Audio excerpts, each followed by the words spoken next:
done whole parts. They take little tiny pieces. There won't even be a scar. I think I found the problem. Oh, come on, you're the doctor. Everyone, lights out and quiet. What's up, everybody? Welcome back to the Media Morgue, where movies come to be examined. I am Usnavi, and you probably never heard my name. Reports of my fame were greatly exaggerated. Really good. I'm joined by my fellow surgeons of cinema. Damn it. Lin-Manuel Miranda. I was gonna do that one. The Piragua guy. I am Ansel Elgort's PR manager. Oh, good Lord. And today we have a guest operator with us on the show. Hi, I'm Rita Moreno. I wish the rest of you had waited your turn before I was listening. Also known as Danielle. Yes, this is our friend Danielle Dougé. Dougé, right? Dougé, yes. Dougé, yeah, joining us all the way from Chicago. Welcome. It's good to see you. It's great to be here. Yeah, we're very excited to chat with you today. As you all know, here on this show, we review two movies each episode, one that's a bit more popular, either by release date or general knowledge, and one that's a bit faded, foreign, or forgotten, and try to find a connecting thread so you feel more comfortable about broadening your cinematic horizons. Today's a very musical episode because we're talking about if you couldn't tell, the recent film adaptation of Lin-Manuel Miranda's In the Heights, and then Danielle has chosen West Side Story from 1961 for us to talk about in the back half. But before the reviews, we have the news. So let us launch into what's happening. Dan, let's start with you. Could you imagine if we sang the news segment? Oh, I just said If we that. turned it into a musical fucking. All right, look, there was a trailer for Halloween Kills, and Michael Myers chainsaws a firefighter at one point, which is pretty cool. They've doubled down on this is just dumb. So it's for one thing, the trailer is the entire movie. Every murder in the movie and every plot beat, it's all there. It's in the it's like what Sony does with their Spider-Man trailers, how they give away the entire movie. That's what this is. You know what's weird about Halloween is they've entered a second era of self-awareness because they had Halloween H2O, which was self-aware. Well, it's not Halloween Water. It's supposed to be Halloween 20 years later, but everybody calls it H2O. Okay, so there's Halloween the original with Jamie Lee Curtis, and then they had that series that kind of faded off, and then they did a reboot that was in the style of Scream, where it's self-aware. It's a self-aware Halloween movie with Jamie Lee Curtis coming back, and she's like, "I'm back to the franchise," and she kills him. She cuts off his head, and then he comes back in the next movie. And then in the next movie, it's explained that he switched himself out. He abducted a paramedic and crushed his larynx and switcherooed their outfits so that she would kill the paramedic who couldn't talk and defend himself. And then. Another 20 years later, so this is Halloween. No. Well, right after that, he kills her, and then Busta Rhymes does kung fu on Michael Myers. Busta Rhymes. That part I have seen. I have seen that part of that movie. He goes trick or treat, motherfucker, and kicks him out the window. And then there was a Rob Zombie redneck reboot that I like and Dan hates. And then Rob Zombie loves swastikas and Confederate flags. He loves no comment. And then there's a new one, the Blumhouse series, which we'll just call the Blumhouse series because it's easier than saying the David Gordon Green reboot. And the Blumhouse shit is all supposed to be a shared cinematic universe. That's what I've heard, which means John Carpenter's Halloween is canon to Get Out. Blumhouse, to Get Out. It happens in the universe of Get Out. Anyway, so this new one that's coming out is the third full reboot, but the second reboot with Jamie Lee Curtis back as Laurie Strode. And the weird thing about this is, so the last one was if that was just a self-aware one-off, let's bring everybody back one more time, and they just burn him alive, which is what happens at the end of the movie. They burn him alive. Very decisive. They burn him alive. Very decisive and the movie ends. And the opening shot of this trailer is a fire truck racing to his house. And she's like, please don't go. I'll say this. There was something really cool, which is it's the whole scene where the firefighters putting out the fire, and that one of them reaches down because his friend like fell through the floor, which was engulfed in flame, and he's like, "Fuck, like I'm burning and stuff," and his other guy's like, "I'm gonna save you, like take my hand," and it's doing like a reverse shot, and it's someone takes his hand. It's not his buddy. Probably you know who it is? Myers. Leatherface. That's right. Hey! It's a cool twist. That part was cool though. Got him. Well, Dan, let me ask you, like, as just a generic trailer. I know that you've talked a lot on the show about how you like, schlock, especially with horror. Yeah. But with Halloween being your favorite horror movie, if I'm not mistaken, how do you feel about this franchising of it? Like, would you like to see an actual conclusion to it? It's always been franchised. I mean, after starting with like Halloween 4 and like going through 6, it's about like Jamie Lee Curtis's daughter, and then Paul Rudd, who is the kid, and then Paul Rudd. Mm. Then Paul Rudd is like a main character. And Paul then, Rudd, yes. and then they decided that Jamie Lee Curtis was not too good for Halloween, apparently, because she's done 4 since she like made her exit. Right. So it's always gonna be. I mean, he's gonna be like in a wheelchair in another 20 years, and they're just gonna have that. But he's like stronger now. You think they're gonna kill her off in this one? I don't know. 'Cause it's a She's signed on for another one. It's Halloween. It's Halloween Kills, Halloween's End, which will be the end of this trilogy. But it's always been like a messy, like weird franchise that doesn't really need to exist. I mean, the original movie needs to exist because it's like amazing, but the franchise element of it has been unnecessary since like the 80s. Now, yeah. If there was never another, 2 was amazing. I think 2 is. I think good. Halloween 2 is I think 2 is from very good. 1981, really good. But Carpenter hates that one, right? He like wrote that one in like a flurry of "I need money." I don't know. It's like, "I need money, please." That movie has great atmosphere, though. I'll say this: the most recent Halloween movie does not have good atmosphere. It's too fast. The pacing is like way too fucking fast. Like it doesn't feel like it's like a somber like Halloween night where like these things are happening in the background, which is like how it's supposed to feel. And it kind of misses the mark, I think. It feels like it's splitting the difference between the Rob Zombie and then trying to recuperate some kind of version of the original. And it looks like the original, like the texture of it. I don't think so. I feel like it uses a lot of like long lenses, and the original is very wide. Like the streets are empty, and there's like that blue hue on all the houses. Because he was like, it's lit by a dark like blue moonlight. Because he wanted the audience to search the frame. For Michael. Yeah. And he is in like every shot, right? Is he? Almost every shot? He's always like hidden in the frame and stuff. That's cool. Like a Where's Waldo, which is really cool. So I feel like the David Gordon Green stuff really misses. Well, Zach, have you seen Halloween, the original? I have not. I haven't gotten around to it. We were not complimenting the new ones. We were complimenting the original. Yes, I gathered that one. Halloween OG. Well, sticking in the silent killer realm, Zach, what's going on? Oh yeah, Don't Breathe 2. Don't Breathe 2. They dropped the trailer for it, and now the old man that was horrifying and villainous from the first movie. The first movie is basically like, these guys are bad, but this guy is worse, and they're trying to rob him, and they don't realize that he's secretly a blind Terminator. And so now in this new one, he's actually the hero of the story, and he's protecting this little girl, and there's this gang of guys that are after this little girl, but they also know about him, and it is, I think, confirmed a sequel, not a prequel. So he has been this evil villainous man, and now he has turned a corner. Chained up in his basement. He turned the corner. The first one. Yeah. So I saw it's go ahead. No. Are you going to talk about the baser? I was gonna mention. Please do. Please talk about the baser. I don't want to talk about it. Danielle, have you seen Don't Breathe? No.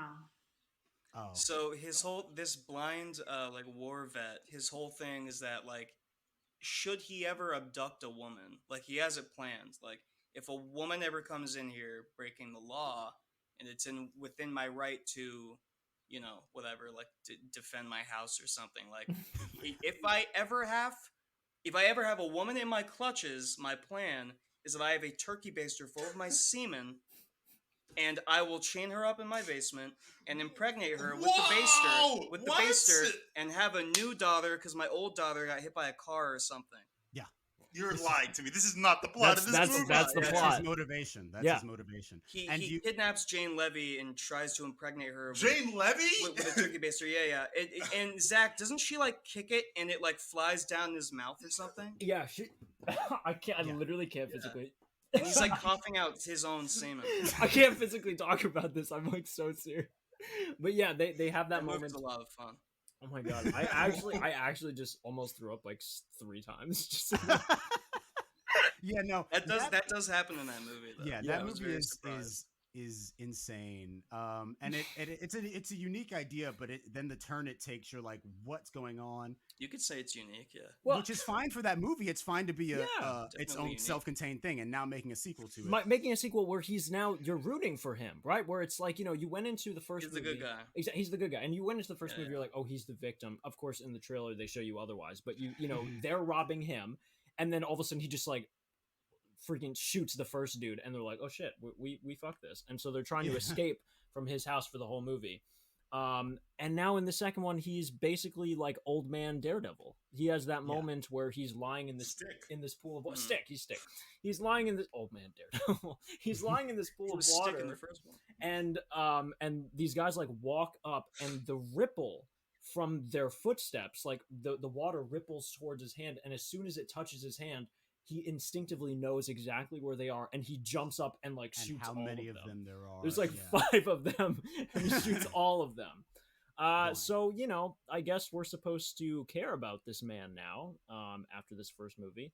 And there's this little girl that we also have to care about that he's protecting. So he's Logan. Like training her too. Because he wants a daughter. That's right. He's training her how to play murder hide and go seek, which is going to come in handy later. The concept of being stuck in a dark house with a killer blind guy is pretty good, though. It is, because they don't care that there's no lights, obviously. So they can hunt you down. Like exactly, and that's part of what made that first movie so tense. But it's weird to try to capture it again as an action movie, as aliens. Yeah, I feel like that could be. I would like to get drunk and watch that movie. Yeah. Wes, what's your news for us? Candyman is back. This is very exciting. Great trailer. Great trailer. Amazing. I was telling the guys before you got here, Dan. I am very excited. I think I think Candyman the original has a lot of potential, and I think it doesn't always deliver on the potential. But the concept and the design of Tony Todd is so cool that I think it's become an immortal kind of movie. With a lot of my favorite horror movies, I find myself really just loving the concept. I think Candyman the first one is too focused on that white girl to be a substantial movie. That's true. But this one doesn't seem to be, even though she's reappearing. That character's coming back. But the one concern I have is that I wish they'd kept the Freddy Krueger body hopping thing a secret, because that's a really cool idea that I wish we would have discovered as the movie went on. Unless there's another twist, which I'm sure there is. But the idea is that Candyman is probably jumping from body to body, and Yahya Abdul-Mateen, who's the baby in the original, really? He's the baby in the original. I didn't know that. Wow. Is being I guess possessed slowly. He's like targeted by Candyman. Because he summons him, right? He summons him, or Candyman has always been with him, because there's a shot where he's walking around a car and you think it's Tony Todd, but it's Yahya Abdul-Mateen with the flies around his head. And I'm guessing when we do see Tony Todd, it'll be some kind of like dream state thing where it's like you can see him when he's in your mind finally. What's really cool about this is that there's no Tony Todd ever in the he's not even like the final sting, he's not like a reveal. That's really cool. Or anything. You hear his voice for sure. That's cool. It still gets you hyped up, even though half of the iconography behind Candyman is Tony Todd's presence. His voice and like his demeanor. They sold the Flash television show off of Candyman. Like, I know that sounds weird, but you guys watched The Flash, the second season of The Flash with Zoom? Sure didn't. Not any of it. That's Tony Todd. Tony Todd is playing Zoom in that movie in the second season, and he's just Candyman. He's just being Candyman again. But we don't care because we're like, whatever, it's Tony Todd. Tony Todd should have been a bigger deal. He's they like, gave Flash. Him a bunch of lowball stuff. He's like, don't make me destroy you, Flash. Actually, my first experience with Tony Todd was Transformers: Revenge of the Fallen. Stop really? Right now. Stop. Who is he in that? Is he the Fallen? Oh, He's the Fallen. He's the giant alien Decepticon. Yeah. He's the one who gets revenge. He gets obliterated by Optimus Prime. Optimus Prime rips his face in half. Long may he reign. Long may he reign. Praise Optimus Prime. When what's his? I think Jetfire rips his spark out of his chest. Yes, and gives it to Optimus. Prime. Yeah. Here, Lord, take all of me. And then Optimus Prime says, "Give me your face," and he rips Oh his my, face in half. that Which is cool, but it's God. like, is this a children's movie? Yeah, What's no. happening?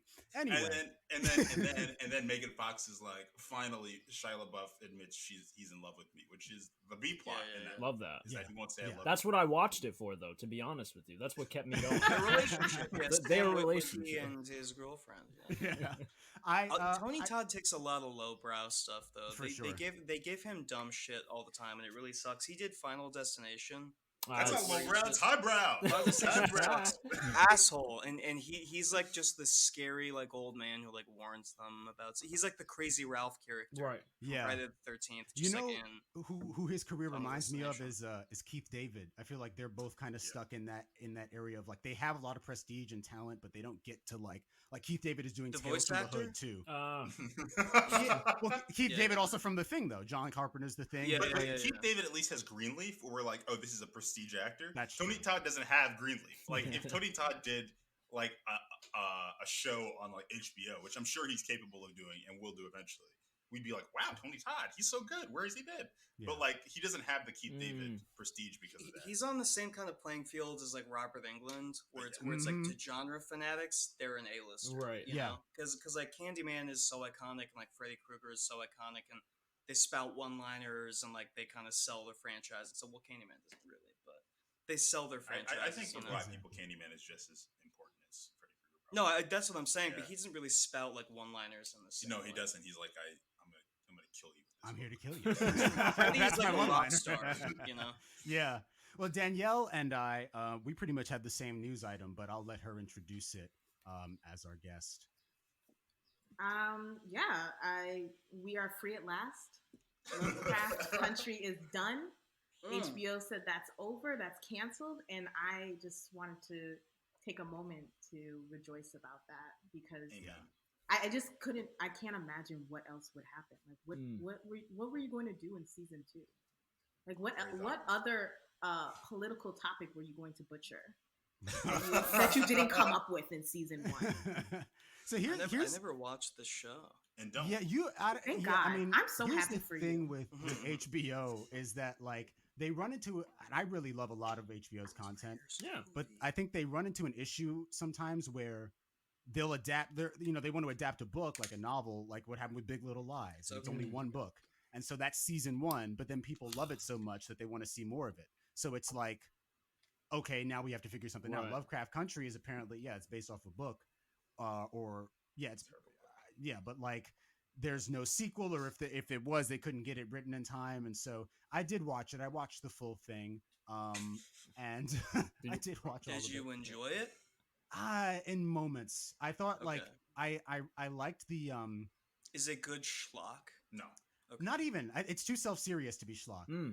It's definitely trying to like to be about stuff, and a lot of different stuff. And it just kind of it misses the mark on some things, which is like that happens. You can't tackle every issue, but it's like when you try and you do all of them like kind of poorly, it's a little embarrassing. I like Jonathan Majors in it. I like Journey Smollett, and I like Courtney Vance. They're like the kind of the 3 that are holding it down. And then the actress who's in Loki. Mooney. Oh yes. Wunmi Mosaku. Yes. Woman trickster. No. Who plays the cop, the black woman cop? She's also really good in it. But yeah, for me, Lovecraft was just like there was too much. Obviously, art is supposed to provoke conversation, but there was like when you're on Twitter, like every conversation is exhausting, and Lovecraft Country was like Twitter was the worst place to be when Lovecraft was. It was like a civil war. Yeah.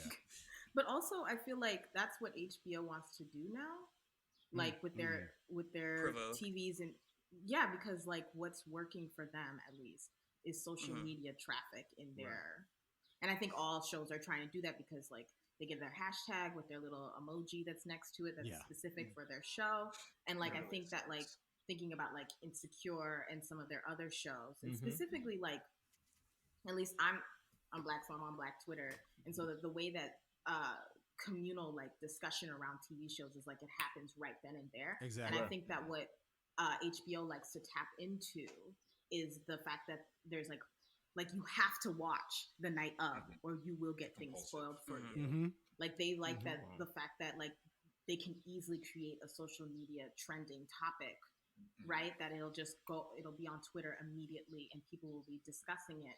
And I think that's how they're like bringing in subscribers, because then you're just completely out of the loop. Because there's some times where like Pose comes on and like my entire feed is just that.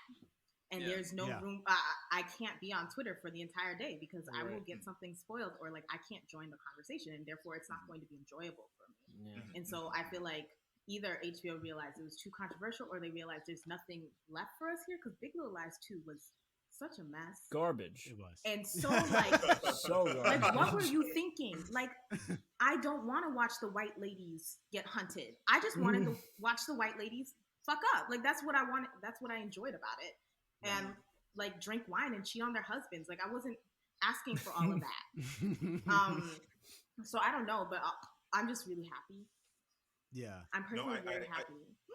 I agree with you, Danielle. I think something that I think few channels have had to do in the last 5 years because of streaming is create a way to do compulsory viewing. You know what I mean? Because Netflix came in and messed everything up. You can watch Stranger Things on the day, or you can watch it in 6 years. It doesn't matter.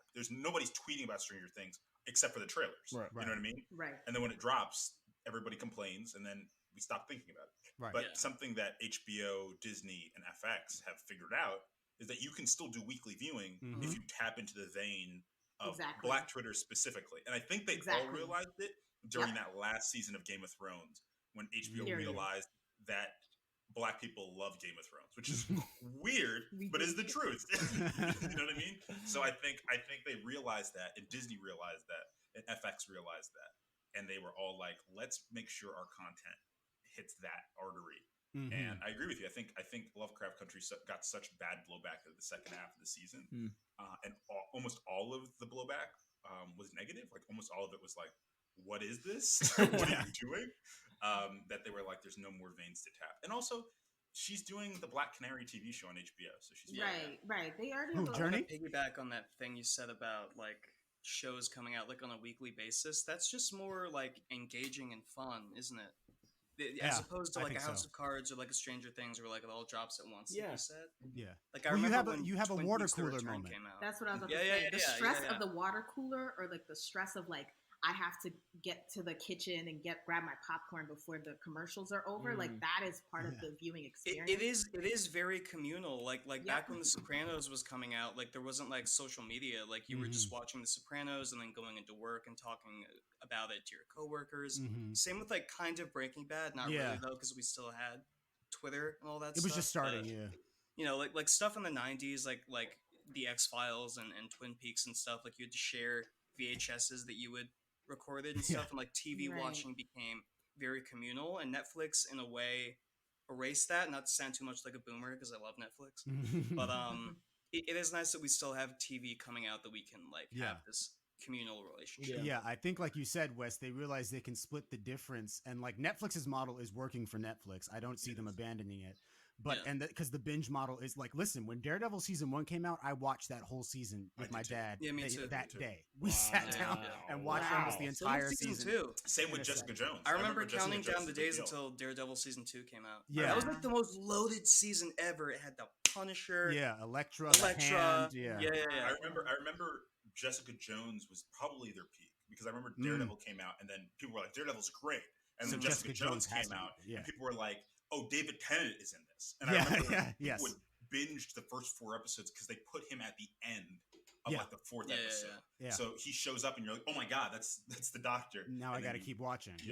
But I think like one of the pitfalls of the binge strategy is that you don't really ever know where, if you want to talk about it, you always have to broach that like, "Oh, have you watched this episode yet?" You don't know where the other person's is.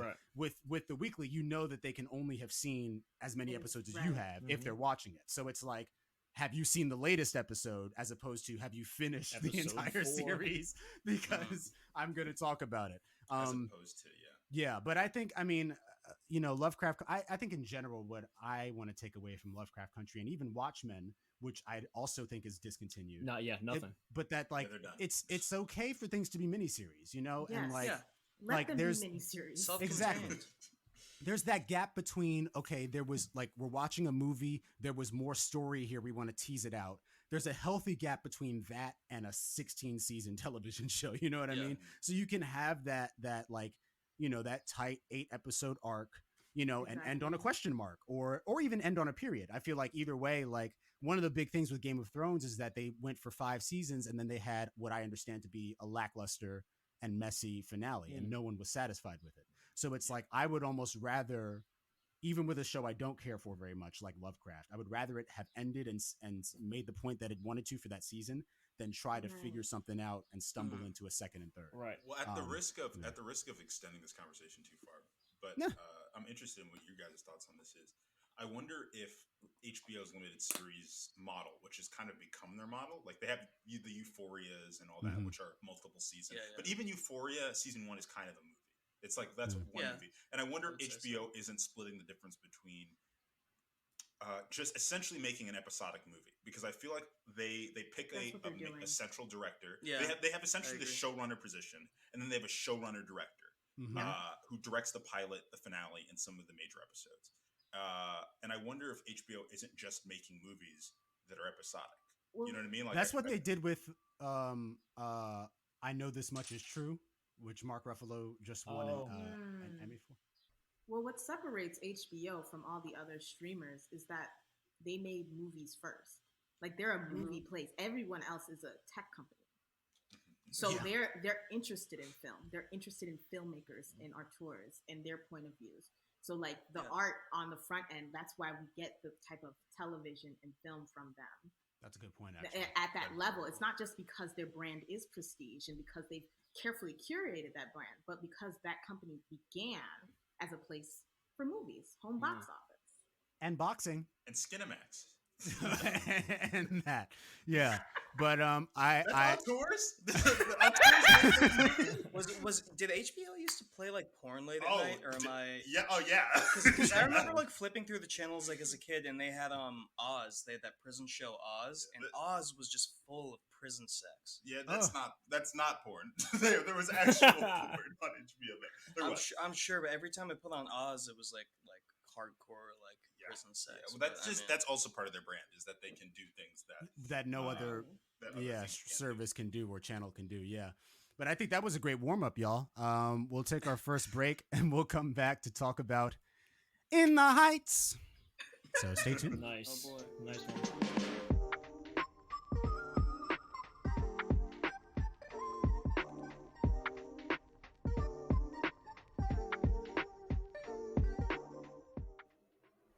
Hello, everyone. Welcome back. Thanks for sticking Lin-Manuel Miranda, you're going to pay for your crimes. Someone explain to me why we hate him so much. Is he just annoying? He is annoying, and you will pay for your crimes. Hell is a hot place. I think we all turned on Lin-Manuel Miranda when he did that carpool karaoke with James Corden, and we realized that he was just like a white suburban mom. Toyota Camry, That was the turn of it, yeah, for sure. So I always felt like Hamilton just seemed like something a crusty like middle school teacher would write. Excuse like me? A white middle school teacher would write to try and like reach his students, but they all think that he's cringe. Like I used to have teachers just like casually put it on. It's like, what? Yeah, it sucks. Oh my god, I'm crying. It's so bad. Keep it's going. So annoying to listen to. Oh my god! I know Danielle's loving this. I never liked Hamilton. That's fair. Let's talk about it. So we're talking In the Heights, like we said up top. This is a film that has been a long time coming. The original stage performance was on July 23rd, 2005. So this is some 15 years later, basically, that this film got released. And there's a lot to unpack. Obviously, if you're listening to this podcast, you're probably not a stranger to the controversy that the film received and that Lin-Manuel has kind of garnered in general with his career. But we probably will talk a little bit about Hamilton, but definitely going to focus mostly on this movie and how, in my opinion, at least it fails on On a multiple lot of levels. levels. But let's go with Danielle, since you're our guest. What were you? We open up with first impressions, non-spoilery. So, what were your just brief sort of like when you watched the movie and you finished it? How did you feel? It's mid. Like, I don't know. No, it is. Yeah, for sure. I don't. I've never watched a more underwhelming musical, and I really mean that sincerely. I until they got to Carnaval del Barrio, like I quite literally could not distinguish a single song. I found Carnaval is the best song. It is the best song, and I literally could not pick out one tune that I was like, oh, A bop. absolutely. When they started rapping, I wanted to simply pass away. Like I just am not sure what what I was supposed to feel as I was moving through it, besides like mild irritation. I remember Danny texting us a little bit from the theater and being like, "Are they going to talk like this for the whole? Like, do they ever speak normally?" It's so I don't know. Lin-Manuel's way of like writing like raps is just kind of like it's just crusty. Like it's none. There's no, and the whole thing is G-rated. Like there's no edge to it at all. Everyone is like a Disney Channel up and comer, and like I don't know. Wow.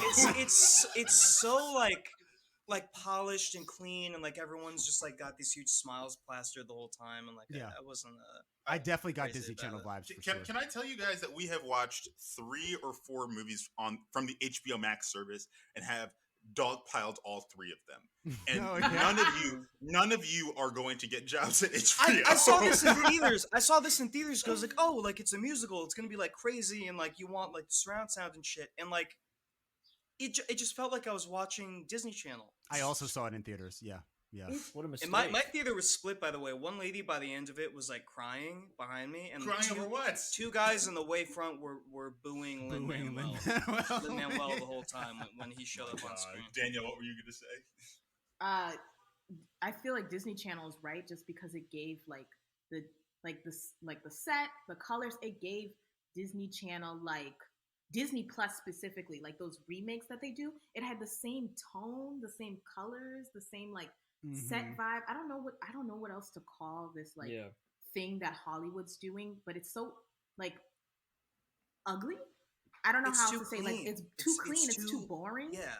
It's extreme. It's actually extremely boring and extremely underwhelming to me. Like the only scene that really had any sort of actual dimension in terms of set and lighting was when Abuela is deciding whether she's going to. The whole budget went into that. The whole budget. And it was gorgeous because it looked like. Are we talking about when they're dancing on the side of the transit museum? museum? I was gonna say no, not the building. No, not Benny and Nina. No. Okay. They were talking about Grandma singing in the subway. Oh yeah. I was gonna say that also kind of got me worked up, but I think it was just because of her performance and stuff, not because of. She is very convincing, and she's very. I like when she goes to grab. She originated the part. She was the. I didn't know that actually. I like when she goes to grab the beam of light and it turns into the subway pole and the whole set. That was crazy. That was amazing. Yeah, that part's great. All at the Transit Museum in Brooklyn. If you're from New York. Is that true? Yeah. Really? Yeah. It wasn't a set. I didn't know that. I don't have confirmation of this. I could be talking out of my ass. But my sister and I are from Brooklyn.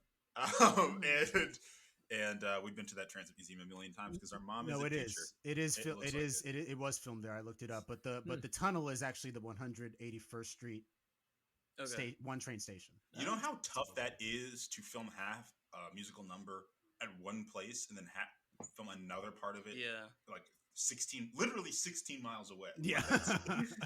That's wild. Yeah. I really did love that, and also them dancing on the side of the skyscraper and the drops of the AC flying upwards past them. It was like a rotating set, I thought, on a green screen. I think it's a rotating green screen. That was gorgeous. Zach, rotating green screen or rotating set? Rotating set. Yeah.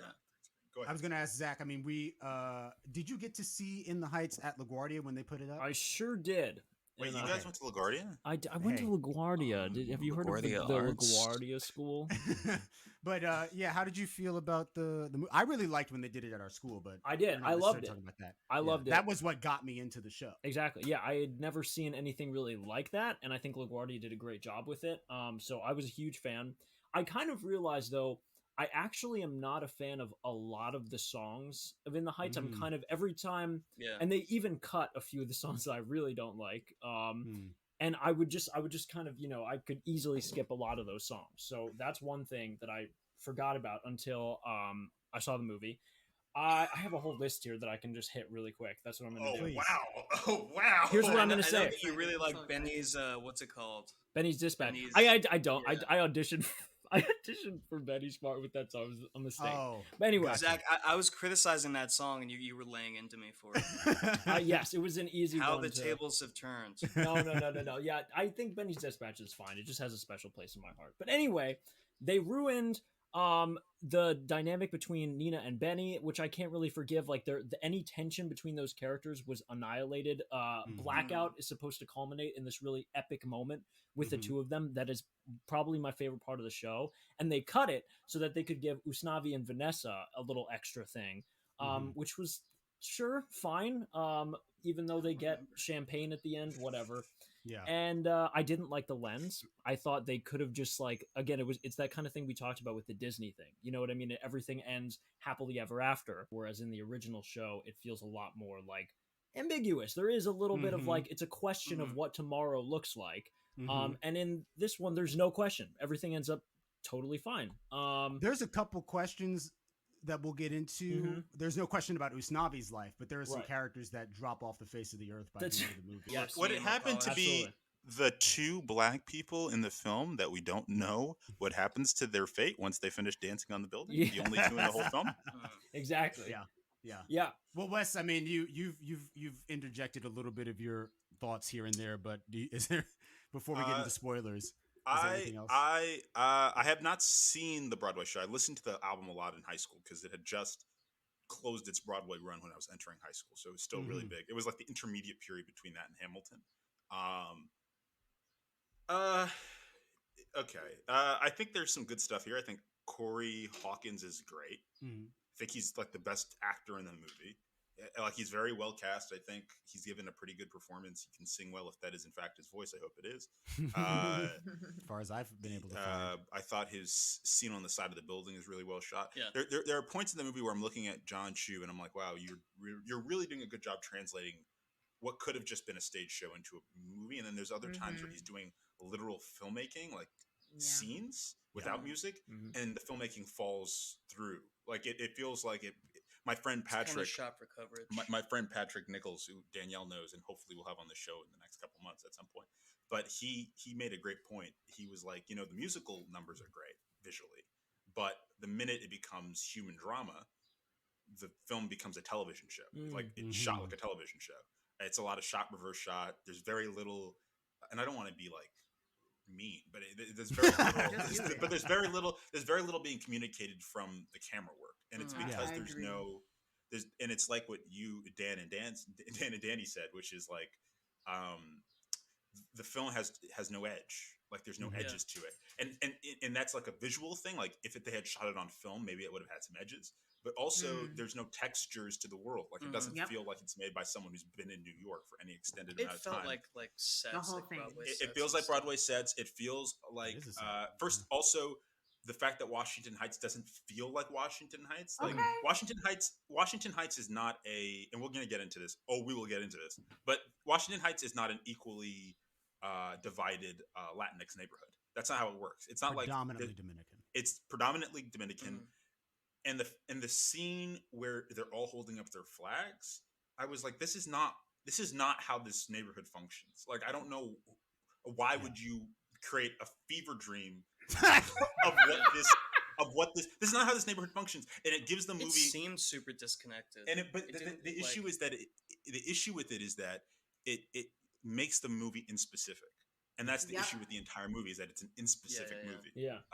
And it doesn't feel like anything because it's inspecific. Yeah, not to tear into it. I know. Listen. It is what it is. I'm glad that you brought that up, Wes, because that was one of the things I wanted to talk about before we launch into full spoilers.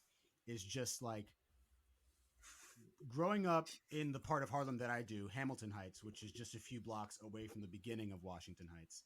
And like interacting with this neighborhood for 23 years of my life, it was astonishing to me how Lin-Manuel Miranda, given the opportunity 15 years later to make some significant changes to the aesthetic of the film, to the production of it, just didn't. I was like, okay, I understand. I mean, because first of all, I was like, honestly, if you wanted to keep this movie the way it is in terms of like the sort of unification of Latinx people, you could have said it in East Harlem, because there's a bit more of a spread there between Puerto Rican people, Mexican people, and Dominican people. But then you would have to change. I mean, it's not in the Heights anymore, but point just being that, like, what really irks me about this is just that, like, generic mindset, and it's the same thing that crops up in West Side Story, but that generic viewpoint of Latin identity as just like one thing, right? And so, you know, as beautiful as Carnaval del Barrio is, and that refrain of, you know, raise your flag and you know, as high as you want, and like, you know, this flag contains my soul, and when I die, bury me in the earth. Like, I love that. That's actually a very beautiful refrain, but it's like the movie is saying that, but then like you've cast these actors who aren't actually from the same nation as the characters they're playing. Lin-Manuel Miranda is not a Dominican man. He's Puerto Rican. And I understand that when the play went up, he probably had to, you know, save some pennies and play the role himself. And he grew up in Washington Heights, so it was dear to him. But at the same time, it's like, you could have either written the character of Usnavi to be Puerto Rican living in Washington Heights. That's not an impossibility. Or you could have just, you know, now that you are rich Lin-Manuel Miranda and your name is on the marquee, cast someone who's Dominican, not Anthony Ramos, also a Puerto Rican man. Who is good. Who's good in the film. Who's really good in the movie. He's very good. But like, you know what I'm saying? Like, that you have that happening. You have Vanessa, who the actress for whom is Mexican. She's a Mexican actress playing, I guess, maybe supposed to be a Puerto Rican. They don't ever really specify where. I don't think they. Isn't she also supposed to be Dominican? She maybe is. But then it's like, you have that going on, and then with Abuela Claudia, who also has one of the strongest songs in the show with Paciencia y Fe. Olga Meredith, the actress, is very great. I love the way she sings that song. Should have been an Afro-Cuban woman. Absolutely should have been, especially since she's not related to anyone in the neighborhood. You could have like definitely had her represent sort of a different era, and she's adopted by this neighborhood, and everyone on the train with her in that number is black. And she's saying a crowded city of faces just like mine, and she looks like nobody on that train. Okay. So it's honestly, it made me think about Black Narcissus, and I know it's a very different movie, but in terms of using ethnically accurate people as a background, but they're not good enough for the principal set dressing. roles. Yeah, exactly. It really peeves me. So I was disappointed with this movie. I love the what it's supposed to represent, and I have a connection to it because of like where I live.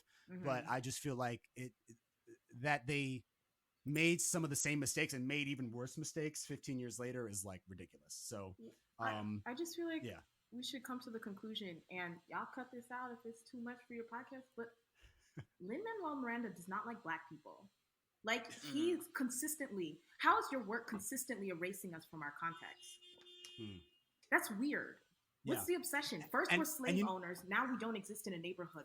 Well, exactly. Hamilton is about like such a racist, like fucked up time, and he decided to erase like all the racial connotations from it, by like casting those slave owners as Black people, like as almost exclusively Black people. Almost exclusively. Now, and here's the thing about Hamilton, right? Because it was interesting. You know, obviously Danny kind of launched an attack on it, but I think honestly, what the two Dannys are saying. It's like, like you're spot on, Danielle, as far as Hamilton to me doesn't necessarily count as representation, because it's like, it's revisionist history in the weirdest possible way. It's not even like, what if America was founded by actual Black people or people of color? It's like, no, we're just casting people of color as these white men. Exactly. And then I guess trying to like make it more accessible that way. And like, again, Hamilton, it took me a while to listen to it. Watch it? Yeah. Like, I think that Hamilton is the most effective piece of American propaganda to exist in the last, like, how many years? It is the most effective. Like, You're probably right. Yeah. like this man is a Fed. What more brilliant way during the time period in which people are actually questioning our founding fathers, questioning these old documents, and like people have always have done so, right? But this is a moment in which there's like collective forums in which people can talk about it all the time. Yeah. There's a democratization of, you know, these like people have created counterpublics in which they're discussing it more, and it's becoming more mainstream, right? What better way to get people to not understand colonization of settler colonialism, to not understand the history of slavery, than to have the people who are doing so be Black? It's true. It's an ingenious idea. It's brilliant. And the darkest thing about, and look, I think we can all agree Hamilton, maybe Dan doesn't agree, but I think Hamilton is a step up musically from In the Heights. I think Probably. Absolutely. I think In the Heights, I In the haven't Heights- listened to it, and I probably won't in a while. In the Heights actually feels like when you have a great album and you have cuts off the album and they release the cuts. It's like, you know, when Kendrick did Pimp a Butterfly and then he released Untitled Unmastered. In the Heights feels like Untitled Unmastered, not as good because one of the two people that we just mentioned is a genius and the other is a huckster. But but like it is. That's harsh. We should cut that. But it does. It feels like the cuts off of the Hamilton soundtrack.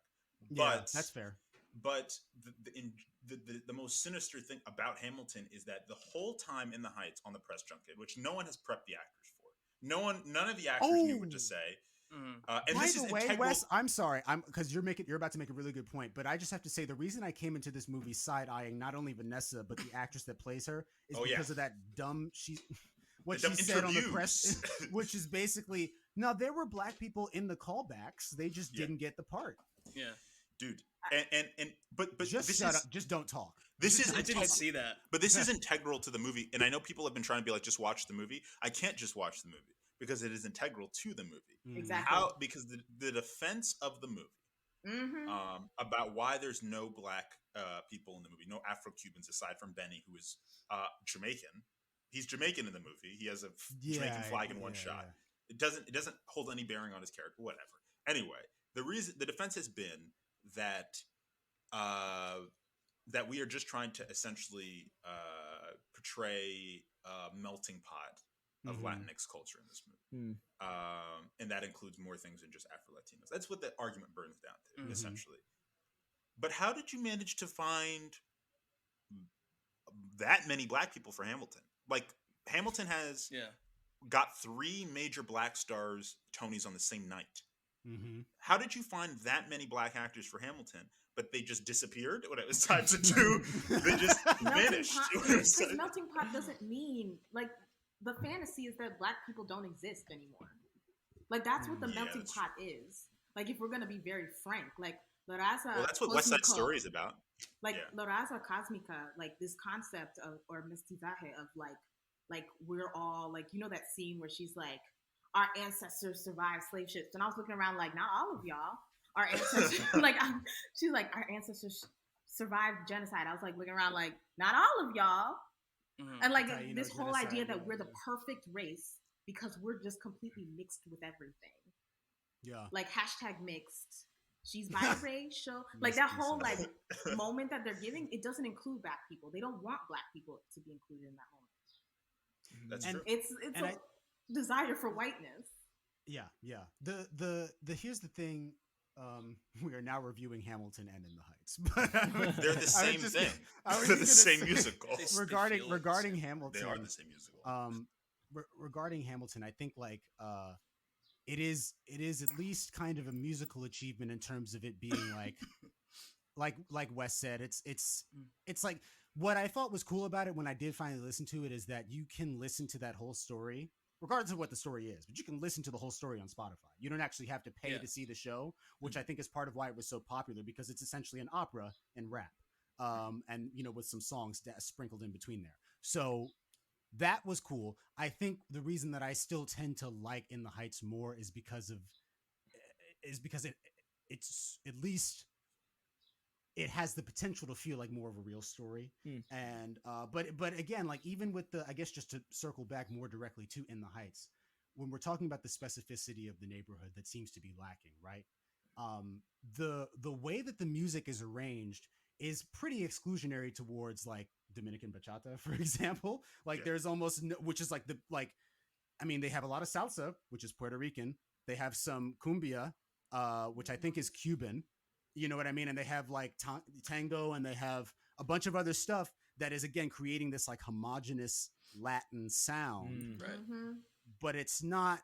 And you know, I think Wes, like honestly, when you mentioned this, it made me think about what you said maybe in our first or second episode about like art isn't supposed to be general, it is specific, and because it's so specific, we're like it opens us up to things because you know it's like, oh wow, like I didn't know that this was an experience that was happening. And I just feel like I mean you can see that there were changes made, like small lyrical stuff, like changing Donald Trump to Tiger Woods in that one line in 96,000, or obviously the Blackout edition. But it's just like, okay, I know, you weren't going to rewrite the entire musical. I get that. But since so much of this play is supposed to be about being seen, right? Asserting your dignity in small ways, like oh my god, like oh my god, great line, but I'm not seeing it. You know what I mean? And you know what's wild about that, Justin? There's a scene and this is why, and I promise we'll probably talk about structure eventually in this podcast, but this is why the casting matters, because there's scenes that are written where you're like, that could have only happened if you were Afro-Latino. Yeah. Because there's a scene specifically where Nina is saying, I was searched when I went to my college. Yeah. And everyone around the table is giving looks as if they understand the experience. Like that has happened to me. And it's great acting from Ramos, who they keep the camera on for almost the entire scene. Because he's like his face he's like really sympathetic. And I'm like, wow, what great silent acting. And then I'm like, there's no way these people have been searched. Like this is not happening to some of the people at this table, because some of these people are passing. But the movie doesn't want to talk about that because then it opens up other questions that they don't have the range for. Similarly, Zach, you mentioned how the tension between Benny and Nina is kind of erased. It's gone. Yeah. And while like in the play, I haven't seen the original full play in a long time. I only remember some of the songs, but like what I do remember is there being, because regardless of how Benny is cast, he's always non-Latin. Right. So like I do remember there being some sort of like subtext about it being an interracial relationship. And this movie is like, nah, which means that if his blackness isn't an issue, then why aren't there more black people? You know what I mean? Like if you weren't gonna use his visual difference as a way to like introduce a conflict in the characters, then you could have just cast more Afro-Latin people, because it's not about like, oh, he looks different, or you know what I mean? And so like that was another thing that was weird. They're just kind of like a couple that pretty much gets along, and their romance, which is kind of way more interesting than what's going on between Usnavi and Vanessa in general, does get like, sidelined, completely railroaded, because that's the whole thing, is when during the club scene, Benny is getting trashed because he's fired, and he knows that Nina's dad doesn't think he's good enough for the family. That's a huge conflict. That's actually really interesting. And then they end up getting into an argument. Benny straight up punches a man that is trying to dance with Nina, and then the blackout happens, and that's, you know what I mean? And like, not only is that like just like great stakes for a scene in general, but you also erase like one of the most important like aspects of that relationship and that dynamic for no reason. Like they just so that it was go for it. No, Zach, please finish. Oh no, I was just gonna say, just so that you can have an additional scene between Vanessa and Usnavi, because they wanted to give Anthony Ramos a Twitter trending line. Yeah, but it's the don't make me laugh. I've been trying all night. I've been shaking my ass for like half of the house. I've been shaking my ass. It's your ass. But in the original show, he was more possessive of her. Is that right, Zach? Well, Benny? Who was more possessive of who? I'm sorry. Yeah. Benny is, I don't know if it's possessive so much as he's just resentful of her father, and just like the knowledge that he... Because there was no depth there. I didn't get any interpretation of that. They erased it for the other couple. Watered down. What they do have, maybe we can we can say a few positive things about the movie. I forgot that I wanted to open there because I knew we'd probably have mostly negative things to say about it. But I will say this. I enjoy a number of performances. I'm really happy to see Jimmy Smits always. And I think that he's cool in this movie because he's playing a person that I think a lot of us are familiar with, who's the dad who's just trying to make it work. Yeah. He's trying to make ends meet. What's weird is that they do erase Nina's mother. She is also a character in the She's play. in the musical, She's isn't in she? it. Yeah. She's in it. Straight up, she has a song, but I guess they like... Dead black mom. Yeah. one of the many tropes, or sorry, not tropes. One of the many cuts that they make is removing her mother and I guess kind of annexing her into Abuela, Claudia, and kind of making her just the general matriarch of the block. Everybody. Which is like, that's kind of, you know, I mean, you could have still had the mom, but yeah, Jimmy Smits in this role. What's interesting is that like the conflict between him and Benny isn't, I don't think you're good enough. It's like Benny having a business disagreement. Yeah, he just doesn't want him to shut down the cab company. And he comes into, first of all, listen, maybe this is just me. I don't know any black person, any black man specifically, who's been raised to come into another grown man's house and call him by his first name. Yeah. At a dinner party. What is his name? Kevin. He's like, weird. Kevin, listen to her. That shook me. I was like, really, like that took me out of the movie for a second. Yeah, I was like, so uncomfortable. Like, I don't know why he wasn't calling him, you know, Mr. Rosario. You're at my house at my dinner party. Eating my food. Let's check this. And also, like, smashing his daughter in his house. Because later, they're like, everybody on the block is like, hey, you guys have been smashing, huh? How'd you guys find that out? Which, by the way, is another song that got cut. There's a specific song that leads up to them basically sleeping together that comes before Carnival, where there's that like, I heard you and Nina went for a roll in the hay. So that moment gets kind of washed over, and it's just like, oh, I guess it happened, but when and who did you hear it from? They just had their ear to the side of the Rosario household. How did y'all feel about the choreography throughout? I mean, none of us are really dancers. Good. I really loved that one big scene at like the pool and stuff. 96,000, all the blocking there. Yeah, the underwater. The one in the hair shop was great. Yes. The hair shop is really good. I think the Benny and Nina on the side of the wall is great. I mean, I know a lot of people don't like it, but I think that's I liked it. Yeah. It's really hard. It's really hard to make stage scenes that are essentially dialogue on a stage interesting on film, and I don't know. It was like Orphée. Like, you know, there's that, I don't know if y'all have seen that French movie Orpheus, but like there's that scene where the guy is like crawling through hell, basically the underworld, and like he's supposed to be like walking against wind, but what they did was they put him on his side and he's just crawling, that one. and the camera's above him and he's like moving like that. It almost looked like something like that, but they're still standing on top of on the side of the building. I remember seeing that in the trailer and getting kind of goosebumps. I thought that was cool. One thing that's weird is I went to see the movie, like I said, in theaters with my friends Daniel Hall and Amir. Hey. And hey, shout out. And I was trying to figure out the whole time like who it's for, and I don't even mean in a racial sense anymore. I mean like in terms of splitting the difference between people who have seen the play and people who haven't and are just there because Lin-Manuel Miranda's name is on the poster. White suburban soccer moms with Toyota Camrys that want to idealize what Washington Heights is like in Disney Channel. Sure. And Gina Rodriguez. It's for Gina Rodriguez. How is she not in this movie? You guys did it. Well, okay. But here's the thing. You guys know why it took so long to make this movie? Because it got a movie deal, I think in 2008. Like they were like, we want to make this into a movie, and they were like, we want J-Lo to be in it. And Lin-Manuel Miranda was like, no. And I'm just thinking, like, how much J-Lo would have set this off? Just give J-Lo one of the roles. I don't care. Like, make the movie. So I'm surprised Gina Rodriguez is not one of the hair salon ladies. At least something. You know who is one of the hair salon ladies is Dasha Polanco from Orange is the New Black, who looked fucking good. Looks great. Who looked good in this. Every time she shows up, I'm like, I would like to follow her. Yes. What's going on? What's going on First with of her? all, the movie opens with her having slept with Usnavi. Like that's one of his given circumstances. Is that no? It was a joke. Yes. Wasn't it a joke? Catch that. They're having a lot of flirting. They're having a lot of flirting. I think it was supposed to be a joke because like Dasha Polanco's character. She keeps her character. No, isn't it one of them slept with Benny. because they make a joke about his dick. Oh well, yes. But then also Well, her that feels character's like always another flirting thing. with him. That's a whole other thing. She's like, I heard he's dragging an SUV A or stretch something. limo or Yeah. something like that. Yeah, which is But I mean, I guess it's you're in a salon, so that type of thing is going to come up. Yeah.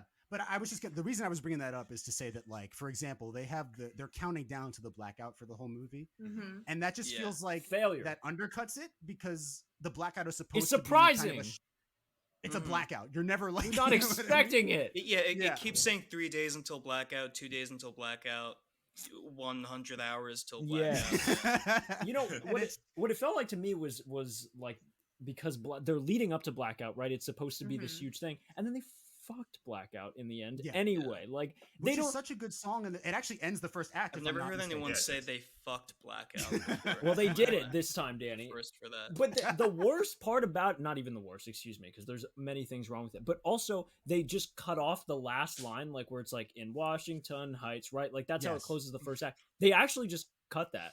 And they go into Abuela's song. Yes. And then that annoyed the hell out of me. She just perishes. He's like, she's like, it's too hot. She basically has a Yoda death. She's basically like sitting. She's like, she's basically in bed and like just like, I'm not doing it anymore. She has a great performance. Yeah, she's gonna get nominated She's for an fantastic. Oscar. Mark my words. She's gonna be the one that gets nominated out of all of them. Okay. It's not going to be Ramos. The main character never gets nominated. I think it's going to be her. Yeah, that's fair. What I'll say, Zach, is as much as I do enjoy Blackout, the original song, once I got over how jarring the choice was, I enjoyed it. You know, I liked her. Interesting. Wow. Wow. Oh, wow. But I liked it, and I liked that quiet calor. All right. You know, like her whispering it, and like I was okay. We're doing something slightly different with it. What also surprised me in that another change from the play is that in the play, Abuela reveals that she has the lottery ticket in that song. Yeah. And then like she gives it to us. There's like 2 or 3 more songs before Carnival. Well, what's upsetting about this is Usnavi just randomly stumbles on that lottery ticket, and she was like, for Usnavi. I understand she didn't get the chance to actually give it to him because she died. That felt so weird to me. I had no idea. What if he didn't find that? This makes more sense first talking about the first version of the show, but like I had no idea what was going on. What if he threw that away? Lottery ticket? Yeah. Is it? He owns the bodega that she bought the lottery ticket at. Wouldn't she have to go through him anyway? Like, hey, Usnavi, by the way, I got the lottery ticket that you sold me. It's yours. Just didn't want to tell him about it, and your nephew. By the way, your nephew is in danger of being apprehended by ICE. Cousin, Sonny. Your cousin. Let's talk about Sonny, because this is actually this is a scene that, upon reflection, I have a real problem with. So when Anthony Ramos as Usnavi, he finds out. Well, actually, he doesn't even find anything out. He's trying to I think send he's trying to take Sonny with to him, right? college. He wants to take him to the DR. Yeah. And so he goes to meet his father, played by Mark Anthony. With a just bonkers cameo. Listen, because he did a song. He does the end credits song. The end credits song. No one. But I'm like, how do you have Mark Anthony in the movie? He's not dancing or singing. But I mean, he acts pretty well in the scene. He does. But basically, the revelation of this that's supposed to be seeded here that comes later is that Sonny is undocumented and his father is as well. But like for a movie that's supposed to be so like full of hope and like patience and faith and all of that, they present his dad as like this deadbeat archetype when he's really just a man who's like been like, you know, beaten down by the system like a lot of Latinx people have. And it's like he's almost demonized for not like engaging more with Sonny's life or anything like that. And the scene just feels unnecessary because you find out at the protest later anyway. And that scene could have stood by itself. You know, it ends with him saying, "You only pay Sonny in cash, right? Why do you think that is?" Yeah, why haven't you asked that, Usnavi? Aren't you guys first cousins?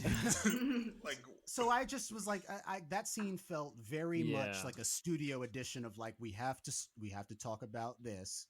So figure out a way to work it in. That almost sounded like it was super filmed unnecessary, like alcoholic set dressing where there's like beer bottles laying around He's everywhere. like, "Is that your and, first one of the day?" Definitely demonizing him, like you said, Justin. You know what's funny? That looked. That was like a Disney Channel interpretation of what an alcoholic's day to day is like. Yeah, it's funny because I was really watching that scene for the acting, and of course now that you're talking about it like this, I completely agree with you. But I just thought like the acting in that scene was really subtle and good. And you know when it's a really good scene when I had to rewind 4 times to catch the last thing that Mark Anthony says to him when he's like, "Why is that?" He was like, "Why is that?" And I was like, "Oh," but I was like, "That was so good." I just didn't know what he said. But of course, now that you're talking about it like this, the one scene that I really liked for the acting is really No, I mean, yeah, it's like listen, the thing is that with the exception of Melissa whatever who played Vanessa, it's almost never the actor's fault. You know what I mean? They're doing a job, and the movie around them has an agenda that is not correct. The issue with Vanessa is that you were supposed to believe that her and Usnavi have been friends since they were 15. You know what I mean? Like, you're supposed to believe that they were friends in high school, and that he's just had a crush on her, which is something that happens. Like, it's a trope in a lot of things, but like, there's no familiarity when they're talking. Yep. Like, even though she knows he has a crush on her. Yep. From the first song, there's not bizarre. Any. Hey, Usnavi, how's your cousin? How is this going? Do you remember? Mr. Fletcher died. You want to talk about it? Like, it's nothing. The first thing he says is, "Are you moving?" And it's like, what? She enters the show like she's gone. Like the Vanessa character is so frustrating to me because I understand that obviously, I mean, in a way, Usnavi's motivation is the same thing. It's similar, at least. Like he's trying to figure out if he wants to leave the Heights, but Vanessa. And it's not even in the play either, from what I remember. There's never really any motivation outside of like, I just want to leave here because I have a dream to chase. Yeah. But like the movie again had an opportunity to give her a family. You took Nina's mother away. You could have given Vanessa a mother. Yeah. You could have, like, she lives by herself next to the elevated train. She's going downtown to try to get apartments and she's being denied. Elevated train is so funny to me. She's like the elevated train. The elevated train. The L. But oh my gosh, yes, it is just. But she's just like the one or the L train. It's like her character is she comes into the show already ready to leave, and then it's just about convincing her to stay, right? Because like she realizes, I guess, the beauty of the neighborhood in the same way that Usnavi does. By the way, major change for the ending is that like she unveils her designs to Usnavi as opposed to in the play. Beautiful. It's actually it's a mural of Abuela that gets painted by Graffiti Pete, and then he's like, "I'm going to stay here because the community came together to honor this woman who wasn't related to any of us, and you know what I mean. And we're going to make it work. We're going to make this place better." I mean, I'm not Vanessa. I'm sorry, Justin. And Vanessa, you guys know I'm not a nitpicker, but let's just walk through this. Let's walk through this train of logic. Let's go. Vanessa, who does not have keys to the bodega. And her only connection to the bodega is that the guy that she likes owns the bodega. Yes. Exactly. Breaks in. Calls his cousin, who is the minor, to open the bodega that is still fully stocked. It hasn't been cleared out because he's leaving. And just sets her shit up in and there. vandalizes it with Graffiti Pete. Who surprise! He hates, she does vandalize it. And then she vandalizes it, and he comes in, and he's not like, "Holy shit! Why? Why did you expecting him to be charmed by it? Expecting him to not ask questions and just, oh wow, you know what? Yeah, I can get behind this." We reviewed a David Lynch movie last episode, and what I thought was going to happen toward the end of this movie, because they were doing this whole thing about like the little dream, right? I thought they were going to have it that Usnavi was like hallucinating, speaking to his own dream. And I was like, oh, that's dope. Like, I would give this movie 5 stars if he had been talking to an imaginary group of children, and then reality invades it, and he's like, oh, I have to stay here. Like, it's like, shut up. But instead, it's just that like they painted the deli, and now he feels like he's in DR, which is juvenile. And has gotten 5 children, 4 of which are not his biological children, sit and listen to this 2.5-hour story. Well, wait, can we? The device is poorly used. Just the one Poorly kid executed. Isn't the one kid at one point like the one kid said something that's really like out of it like halts the story. It's like, wait, what's going on? He's like, you're tripping, or he says, he's something like, nigga, are you crazy? Yeah, like something like that.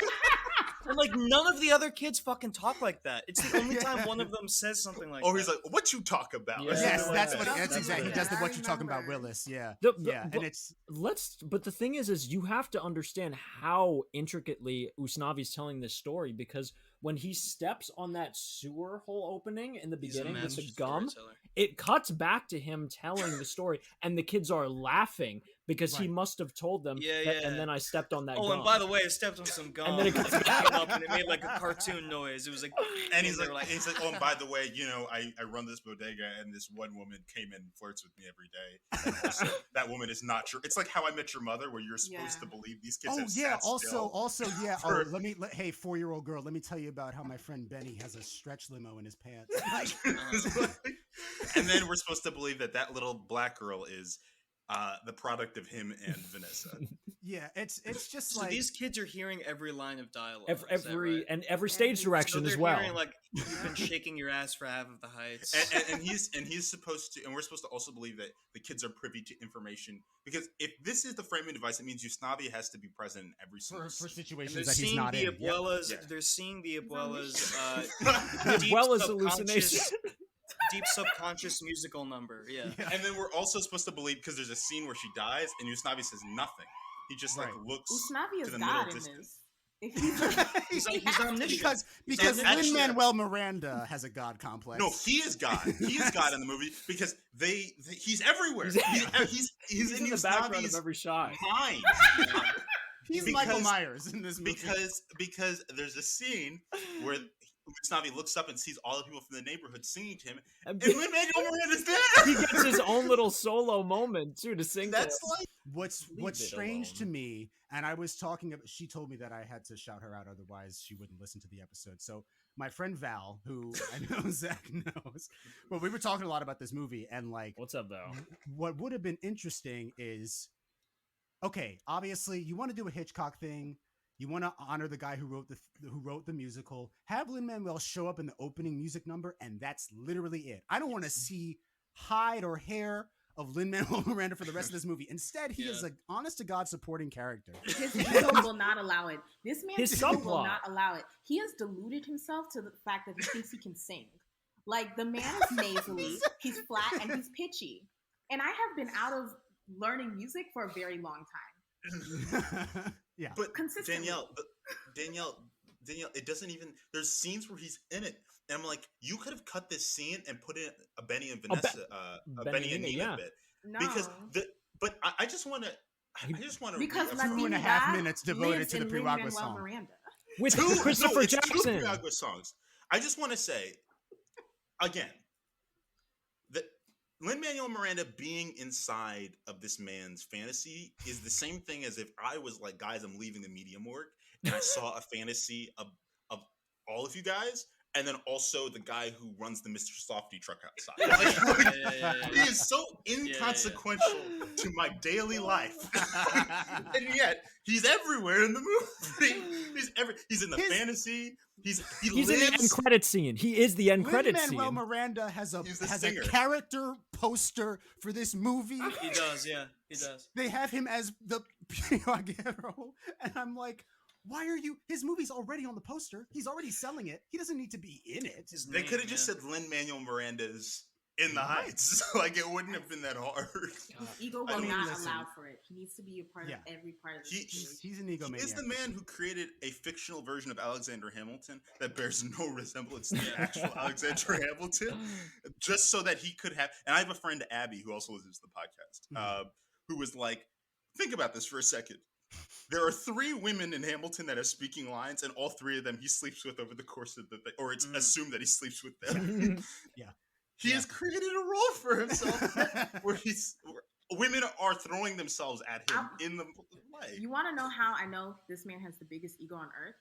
Because every casting of Hamilton that's not him are like super hot guys, like extremely hot, like very tall, like conventionally attractive men. And I'm like, Anthony Ramos is a very good looking guy. Dude, he's cast. He thinks that's what.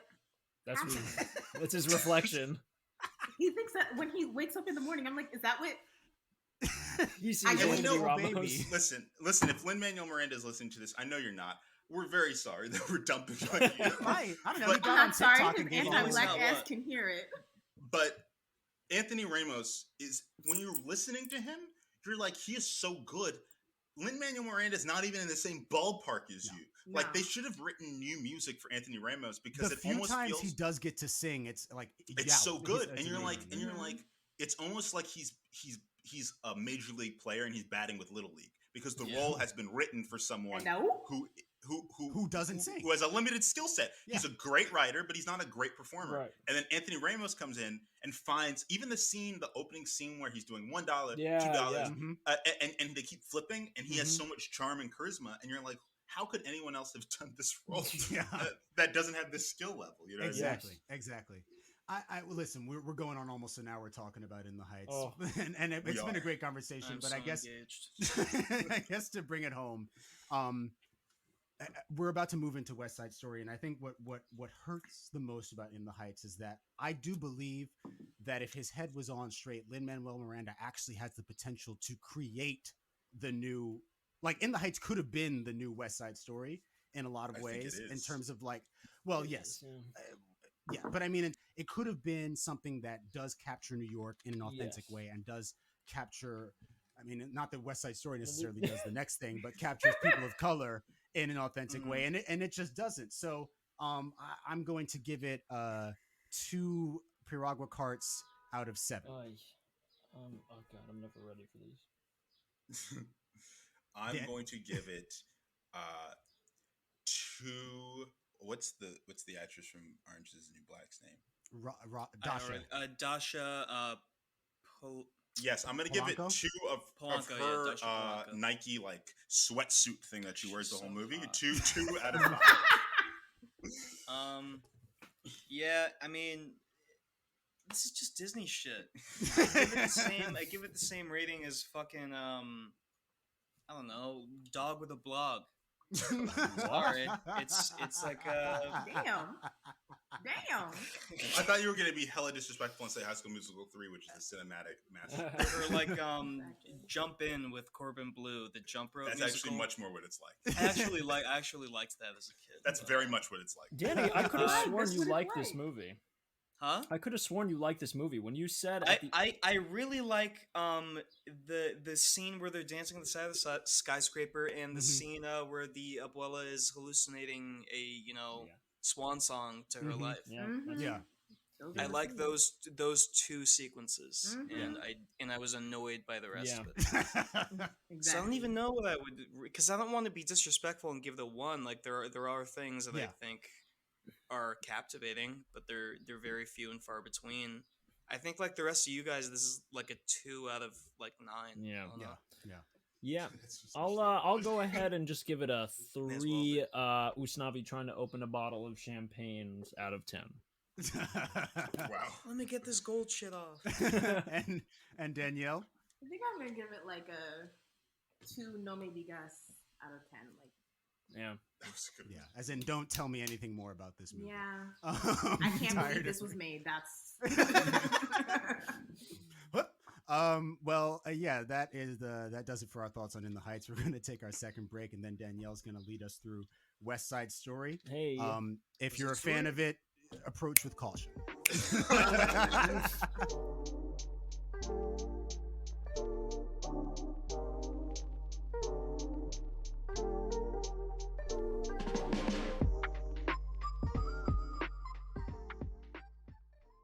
Okay, we are back from the break. I'm Danielle, the guest. Hey, the guest. Thank you. Welcome. Only fanfare in this corner, is that it? Whatever. Let's move into West Side Story, which was directed by Robert Wise and Jerome Robbins. And it is adaptation. It was made in 1961, and it is an adaptation of a play by the same name. And is another adaptation that's listed on Google is Romeo and Juliet. Right. Yeah. R+J, the OG. Is it supposed to be Romeo and Juliet? I didn't get that. Yeah. Yes. It's all, a bunch West of the Side characters Story? have been put Is it? together. Yeah. It's not Because Hamlet. Exactly. It's not That did Hamlet. not come through. No, That's so weird. I thought that was Macbeth. I think I saw some Macbeth. I couldn't sense his sarcasm. What? I was about to mansplain it to you. Yeah, I saw it coming. I was gonna be like, well, actually, if you notice, Bernardo bears Tybalt and Lord Capulet. I'm so sorry, Danielle. Please continue. So any first, second, like reactions? Yeah, well, this is my first time seeing it, and I think you Really? said before we started recording that it was the same for you, Danielle. I've seen I've seen a version of it on stage. This is my first time seeing the movie. Okay. In general, one of the things that that I was kind of thinking about throughout the whole movie is how much of this is probably going to get cut for the remake, or trying to figure out what things might get cut. All of it. It's 2.5 hours long, and I don't necessarily think they're going to keep all apparently it's going to be more true to the stage show than the this stage is. version. Okay. Yeah, maybe that'll make it longer. Who knows? But I was actually very impressed with the cinematography. I think this this thing is like super well shot. Really textured and Technicolor. Oh my god. The opening aerial shots of New York, of the island of Manhattan. This is stuff that like I was not used to seeing in the 60s. You know what I mean? So that immediately I was like, okay, maybe I am interested in this little dusty old musical here. But then I was quickly let down by the actual musical numbers. Really? I really don't like many of the songs. I think the music in West Side Story is fucking great. I think it's bad. I think it's bad as well. Some of the Hey, I was a crumpy. That song is cool. I mean, I like some of the refrains and the arrangements, at least orchestrally, but the actual like lyrics to certain songs and like the way that those songs are, I'm just kind of annoyed, and you know what I mean. And obviously we'll get into we'll get into some of the same racial politics that we did in the Heights, because this movie too, outside of just straight up casting non-Latin people period as Latin people, which was the practice, it also has that same that it falls into that same pitfall of like, okay, well, if the person speaks Spanish, that's good enough to cast them as this type of person. So anyway, overall, really enjoyed looking at the movie, not so much listening to it. That's my opening take. I'll go next because I had something to say about the cinematography, which I also agree is really great. My stepdad is a drama teacher. That's something I've never mentioned on the podcast before. But one of his first shows that I remember watching with him was an adaptation of West Side Story. It's an adaptation of an adaptation. And he went to he taught at a predominantly black middle school, so he actually flipped the music to being Michael Jackson music instead of was it Sondheim music? But he kept the script virtually the same. That's cool. It was cool. It was a cool production. And he cut it off right when Tony dies. Like that's the last scene of his version. There's no like funeral march. Wow. But that's probably better. So it changes it. But so I've always kind of known of West Side Story. I've never seen the full movie straight out. I've seen that, I studied ballet in high school, so we often had to do the Jerome Robbins jump. Wes, show us something. Thing. I would, but this is a podcast. Yeah. That's gonna be behind medium. That's gonna be behind the paywall. If you guys want to see me do it. Yes, no, sir. but so I've known of West Side Story in bits and pieces. So finally seeing the movie was an interesting experience. I think the cinematography is my favorite part of the whole thing. Definitely, like, I think it's really Agreed. Rendering the city kind of as a Technicolor thing that gets more and more like grotesque as it goes on is really interesting. It's probably actually as much as there were some sets in the Heights that I enjoyed, it feels more realistic than in the Heights. It does, and it's because it's trying to give you the feeling of New York. It understands that it's not New York, or not always New York, but it's trying to give you the gut feeling of what New York might feel like in the summer. Well, some of those like basketball courts and stuff that they're shooting on seem like they're on location. But he's doing the Spike Lee thing where he's like the color palettes on the streets and stuff are red and green. Yeah. Very but cool. the thing I wanted to say was, and we're going to talk about the remake a lot because it's unavoidable, but it looks like Spielberg has taken the bit out of the cinematography that makes it interesting, and it looks like the palette in that movie is brown and black. Well, because the movies in like the 60s and stuff, like Technicolor was so fucking beautiful. Technicolor was gorgeous. Yeah, the tri-strip technology. And we don't really have the means to do that now authentically. Like we can only really digitally modify stuff. Spielberg can do it. We can digitally. Well, I don't think he'll shoot in like the tri-strip, like how they were making like the Powell Pressburger stuff. It looks a lot like a Pressburger movie. He'll try and do it digitally if he does. Like I think that movie has kind of a muddier color. It looks palette. brown. It's brown, the whole movie looks brown. Well, it's the finest browns. But it's the Spielberg approved browns. But my thing is, not to make this go on too long, but I'm like since the best thing for me about this is the cinematography, and I think the rest of it is not great. Taking that gut out of the movie feels like a weird, like why would you and why is yours set in the 50s too?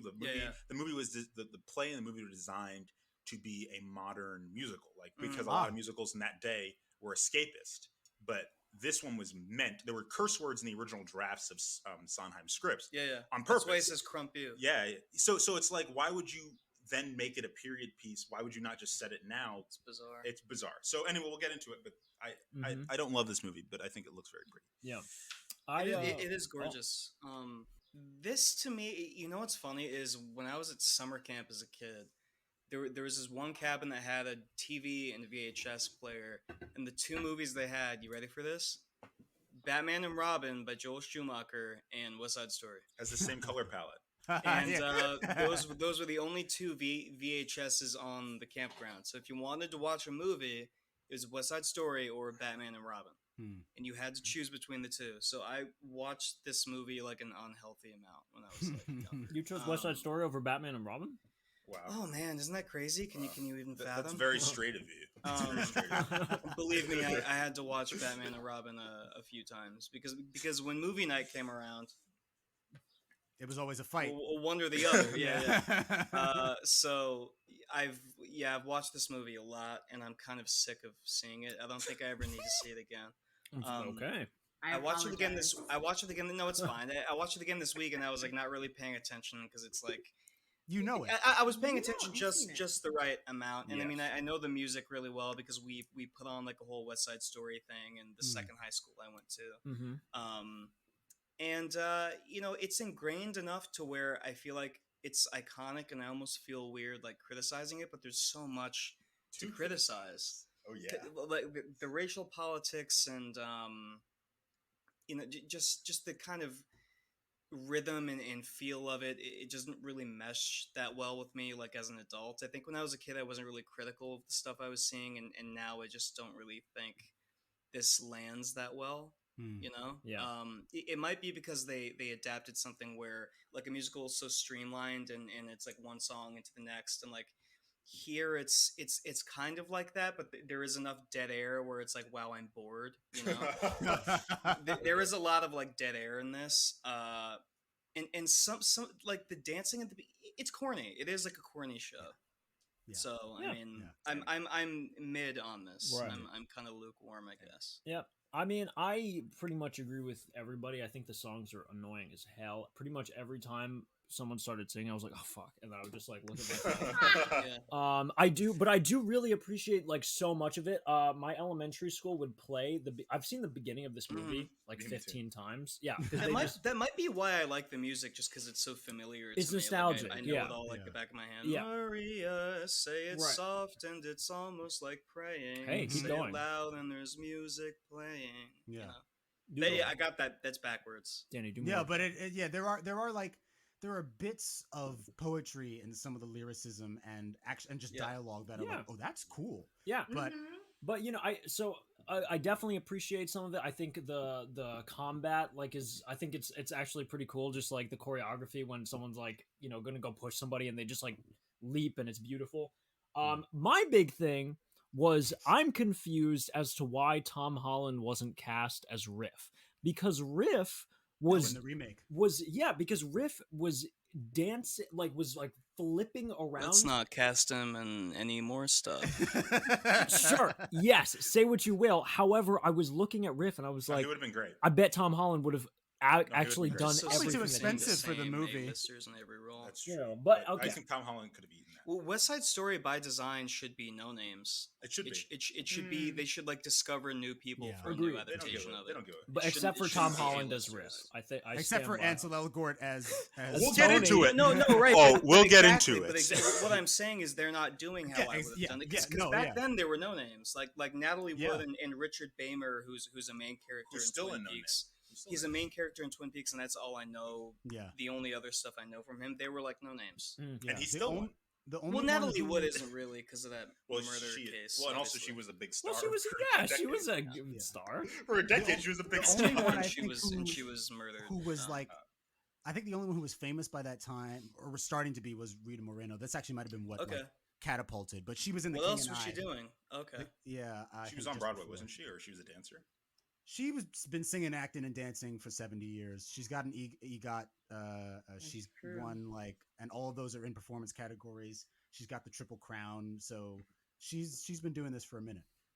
What do you think, Danny, about the movie? What were your impressions? I mean, I agree with you. Have you seen it? I hadn't seen it because I think you and Justin just saw it for the first time, right? I just saw it for the first time. I thought this would be an interesting pairing because I know that as soon as I found out the racial politics were messy, I was like, yeah, absolutely, this is the one. I really loved the choreography. I really love the cinematography, as you guys all mentioned. That basically what I just. That was it. That was all that made an impression, and that's our show. Because I think as someone who likes some of the the Sound of Music and I love Sound of Music. Singing in the Rain is one of my favorite movies, actually. On more towards the top of my list. The first time I saw it, I was like, this is one of the most gorgeous things I've ever seen it in my life, and it moves really well. Sound of Music also moves really well, and they both have these beautiful color palettes, right? And cinematography, and the music actually stands out, and so it was really interesting for me, at least. I thought that I would be critical of this film, but actually fall in love with it. And I simply I was just oh, that's a gorgeous shot, and that was the extent of my enjoyment of this film. So that's really what. Dan, you had I'm gonna correct myself. Natalie Wood was not a no name. Richard Beymer was, but Natalie Wood had been in Rebel Without a Cause. That is correct. With James Dean before he died. Miracle on 34th Street. Only in 3 movies. You know, there's a curse on. It's believed that there's a curse on that movie because all 3 leads in Rebel Without a Cause died young. That's crazy. Wow. That's wild. Yeah, she was 40. She was 43 or something when I looked it up. I think that she passed away. The boat thing was potentially killed. Before we get into the general discussion, I'm just going to do our customary letterboxed reviews because there are great ones for this one. There are lots of opinions. Our first one goes from Brat. It's a 4-star review, and it says, "Fellas, is it gay to have casual dance fights with your bros?" This one is darkly ironic. It's from Demon Slayer with a Dragon Slayer. It has no stars, and it says, "This is going to be the first American film I've seen with Puerto Ricans as main characters. Kind of pleasant to have it there since I am Puerto Rican myself." Who's gonna tell him? Who's gonna tell him? Poor bastard. And the last one, he couldn't eyeball. The last one, which is this one, goes out to Dan.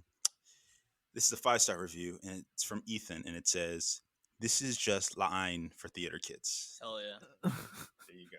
Actually, yes. Kinda, yeah. Actually, yeah. It is very much. I mean, obviously, for me with West Side Story, the whole thing going into it, and some of the music is ubiquitous. I feel pretty, oh so pretty. That that refrain, everybody knows the Maria, Maria. Every time you meet someone named Maria, you start doing that, and they say, "I'm going to kill you." One of the big Every things time you is- meet a police officer named Crumpkey, you say, Yes, you yes. say Crump you, and they said, "Did you just say fuck you to me?" And they put you on the ground. Yeah, exactly. Shoot Exactly. you with a taser. It's It is common, but I obviously the thing that I think in a similar way to how like Battle Royale was like, oh, it's like Japanese Hunger Games. Like I knew that this was Romeo and Juliet as a musical, but I also like I don't like Romeo and Juliet that much. How dare you? Wow. How dare you? And maybe we Who could are just- you to argue with Shakespeare, Justin Winley? But maybe I feel like it's fine. We'll hold it. I feel like the twist with every episode of Media Morgue is like we review classic stuff or like bring up things that are classics, and the twist, you ready? Is that we don't like them. And that's every episode. Yeah, Romeo and Juliet's like one of the It's mid. great, like cornerstones of like Shakespearean. Hold on, hold on. I like it. everybody. I'm just upset because Romeo and Juliet is a top 3 Shakespeare play for me. It's very Such a important to nerd. me. It's a really geniusly structured film play. All right, but it's okay. Did you ever see the Baz Luhrmann? Oh, have I seen that movie? It's one of my That's favorite. R I love R that plus movie. In J, that right? movie. Is that I love that movie. The best part of that movie is that the whole It's got Randy from Scream. the reason yes it does the reason why Romeo and Juliet works is because every time you read it or watch it you want it to go different, and Yeah. the Baz Luhrmann version gets that down to a science by having him die as she's waking up. Classic. Oh my Such god! a classic image of him being like, "Oh fuck," And he's like, And then he he's like, dies. she's. Oh my gosh! Anyway, Romeo and Juliet is great. Justin, I'm sorry. No, no, I appreciate you disagreeing with me, and I think that Shakespeare was. I'm not gonna sit here and say that. By the way, that like I'm just bad. kidding. I'm just I hope, kidding. I'm just I kidding. hope that's not what anyone gets. But I think what you just pointed out is actually something that I hadn't considered as far as like, as familiar as you are with something, going back to it and wanting a different outcome. And I think that's something that Shakespeare was very good at with all his tragedies. I mean, like even with Macbeth, which was probably my favorite, the Scottish play. But like, Did you guys ever see in bookstores they would die. have like they would have like modernized versions of Romeo and Juliet where it's like texts. It's like emojis. And stuff. Romeo at Juliet. Yeah. God. True story.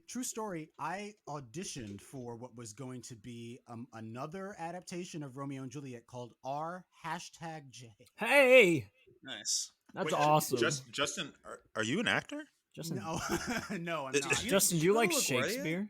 They picked me up off the street, and I said, I just work at TJ Maxx. Oh my god, guys! He looks like the kid from Meyerowitz, Meyerowitz stories. Yeah. Hey. It's so great to meet you. I thought that was Jerome.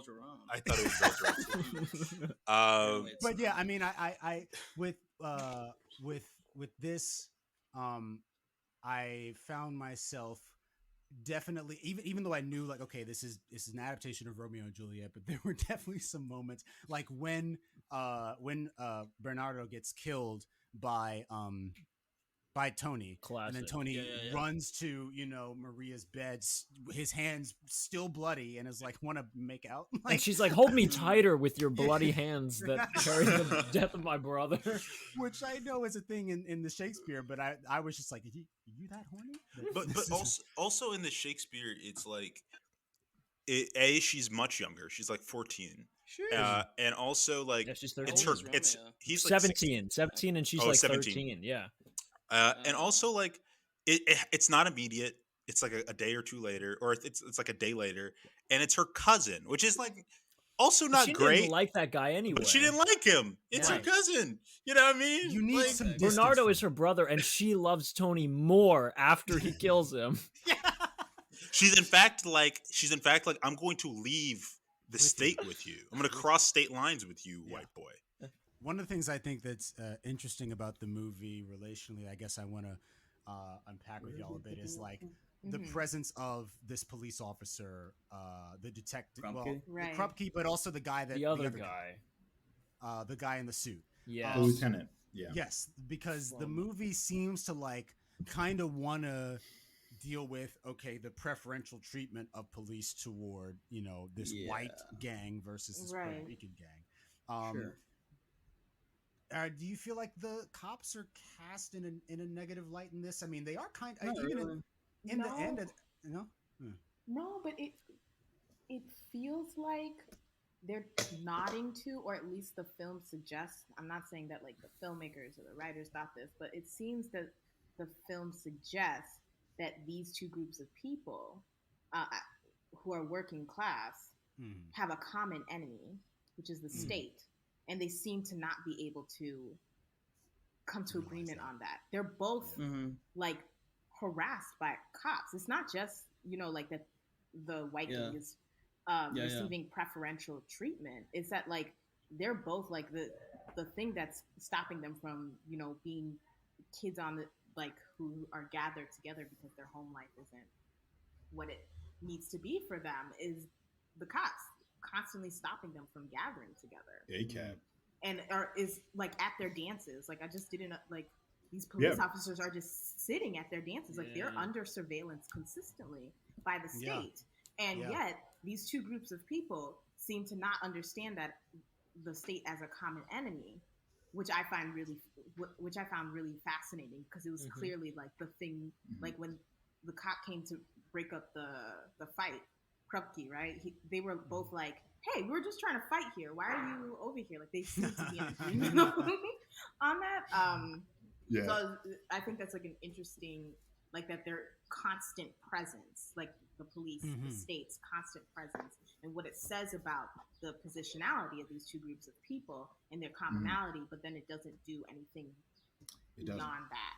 And they're not lawless. Like they have rules. They have codes. Like any gang does, right? And so like they talk about having war councils. I mean, the thing that makes it ludicrous is that these are supposed to be high schoolers, essentially, right? 40 years old. They're all 50. They all have 401ks. It's like selling the spades. Actually, it's like selling the spades. Yes, Like, yes, it is very similar to that in terms of yeah. We're the machinations of we're actually more competent than the adults. I mean, you have that bumbling like school principal or whatever. So, okay, everybody get in two circles and dance with whoever you stop with. That and was then they hilarious. Just, like, ignore that man completely. That guy got messed up. No, but I agree. I just to talk about the police thing, Danielle, because I think it's a valid point. And it's not that they're just generic police. They're supposed to be NYPD, which is like important. Like NYPD, Chicago PD, and LAPD are like the three horns of the devil. You know what I mean? Like they are the worst police departments in America by numbers. Like we know this by numbers. Exactly. So the fact that the movie is attempting to position these working class Polish white people who have allegedly not assimilated into whiteness yet, which the timeline is off for that, but whatever. Along with these Puerto Ricans, it's trying to say something about class and about race and how those two interact. But it feels like because of the positionality of the creators and the fact that only one of the directors is actually from New York, and who knows if any of the rest of the creative team is from New York, it feels like it's not really, again, specific enough to say anything valid. And I don't know if Spielberg will be able to either. Like, you know what I mean? Or if he'll even want to. In terms, Danielle, sorry, I want to hear what you have to say. I was just going to say, like, in terms of thinking about what gets cut, like everything. Officer Krupke has like fan favorite song written all over it, right? So I can't imagine that he'd cut that, but at the same time, I also kind of can, especially if it's like, I mean, depending on the sort of like the temperature with policing, I can see him either cutting those characters entirely and that song. I don't think just he's gonna cut the cops at all. Or making them like, I guess like a presence but not named. I could see him doing something like that where he doesn't like humanize them in a sense. But I wonder. I think it'll be similar to this, and like the cops will be humanized. I mean, I just cast Corey Stoll as one of the cops. Like he did. So the cops are going to be. They'll probably have their own little side story, to be honest. They probably. With the way that, all media has tracked in the last like decade, is like you can't have a cop in a show without like showing them with their family or some sort of like they're going through something, even if they're like beating the shit out of someone. They have to. Or they'll have like a really on the nose, like, you know what, like we just come from wrong sides of the tracks. Like, Yeah. I chose life as a cop. I'm like, you chose to be Puerto Rican. You know, Exactly. we'll have a moment where they come to understand each other. Danielle, what were you gonna say before? I was thinking actually about "Do the Right Thing" in this context. Okay. And I think it's a good reference for dealing with like the class, race, and the presence of the state or the police. And I wonder if that will be like for Spielberg, at least, if he's going to think about that when crafting. He's Spielberg. It's a good question. That's a great question, and I think "Do the Right Thing" is certainly cribbing from this movie because Spike Lee's a big fan of musicals. Like, apparently, the beginning have you seen that college musical he did? What's the name of that movie? School Days. Yeah. It's School not. Days. Yeah, I haven't seen School Days, but I know it's being. I know it's being moved to Broadway, or it's going to be developed for Broadway. I didn't know that. Which I don't know. Whatever. I think Spike Lee clearly is cribbing from this movie, like he's cribbing from Bye Bye Birdie for the opening of Do the Right Thing, and even the color palettes that Dickerson is using in that is very reminiscent of this. And even the structure, Do the Right Thing could easily be made into a musical, like the way it's structured over one day. Oh yeah, you know what I mean. Yeah. But I think the thing that Spike Lee has that this movie is lacking is Spike Lee has a point and has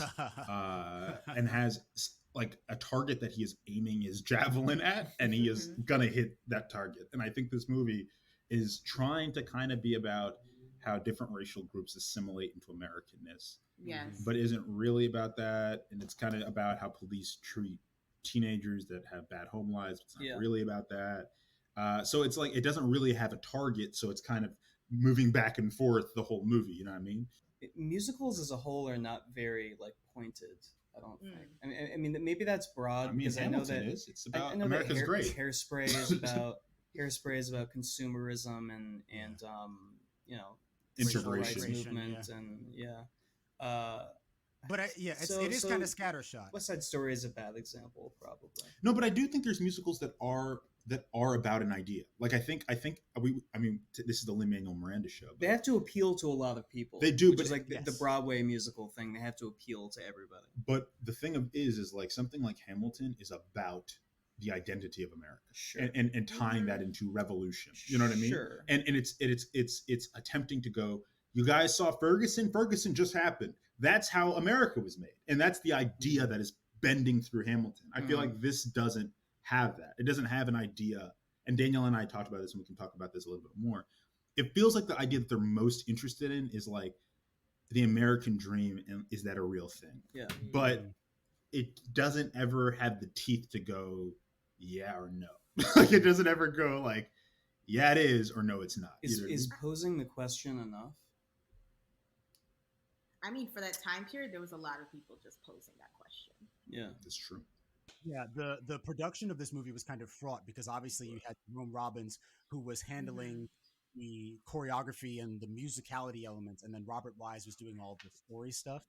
But apparently, like the musical numbers got so backlogged through injuries and like.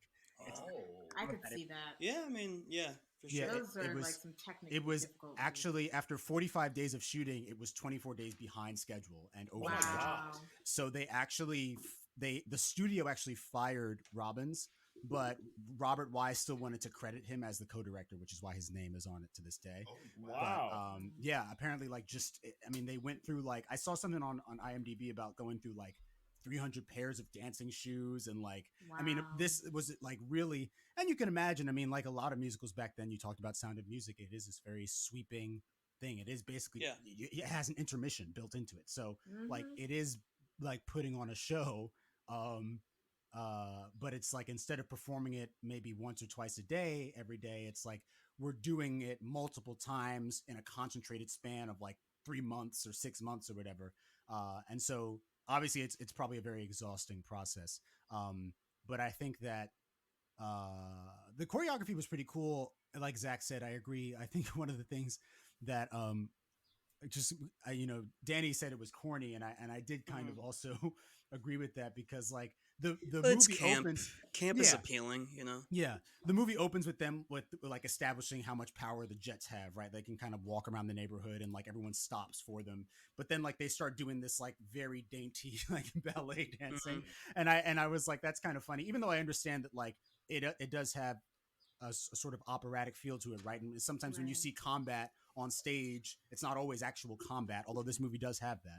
But sometimes they incorporate it into dance because that's sometimes a more artistic way of expressing what's going on in an almost elemental kind of fashion, right? Like as if the sharks and the jets are just like they've always existed and they always will. They've been dueling as long as, I don't know, thunder and lightning. So like that aspect of it is pretty cool. But I was definitely chuckling when they were like, you know, racing up on the leg. Yeah. Go ahead, Russ. I just had a question. I do you guys think this works anymore? Like I mean like the musical itself. Like I don't. Do you think because it's been revived?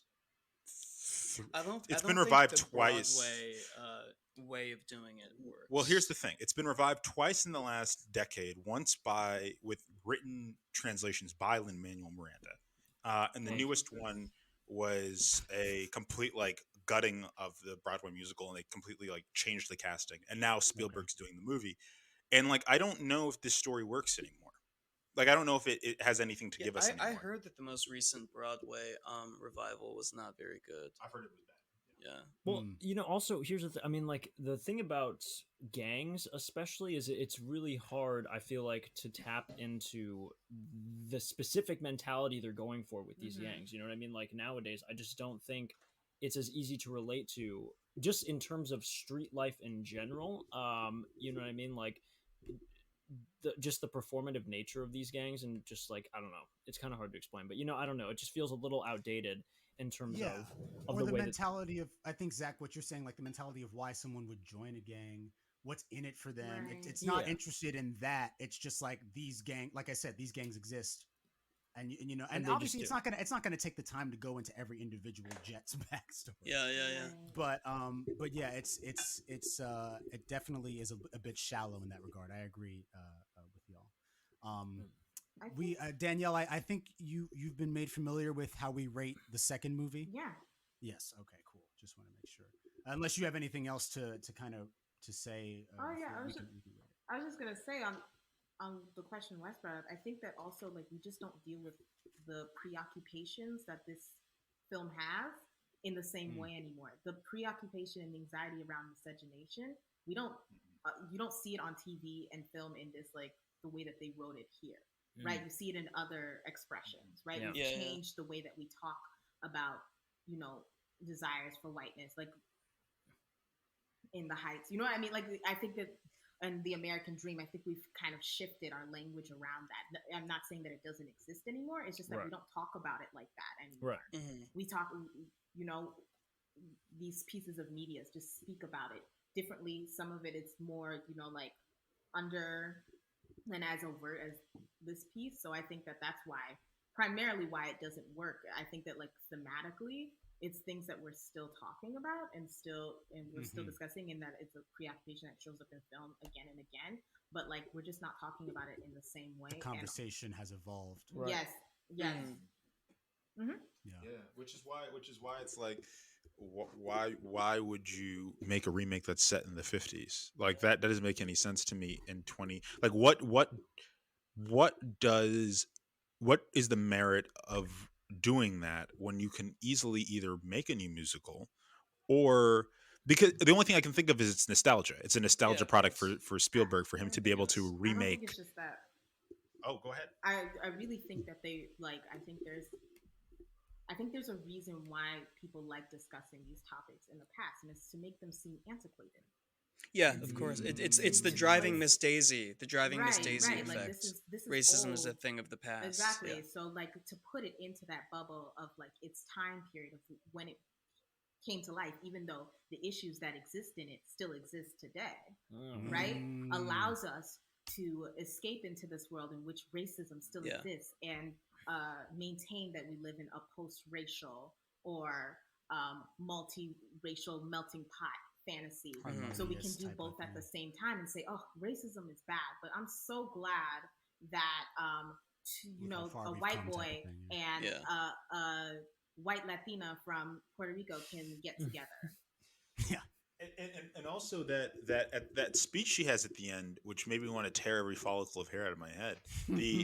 Where she was like, "You killed him, you killed him, you killed him," which works when it's to Shakespeare, when it's literally two equally matched houses. Right. Like, yes, they because the point of the play is that the adults kill their children without knowing it. Yeah. That makes sense, but it's suggesting that the white people and the Puerto Ricans are on equal footing, which is not the case. Which is not the case. You know what I mean? The Jets are way more stacked. Like from the opening number, there's more of them than there are of the.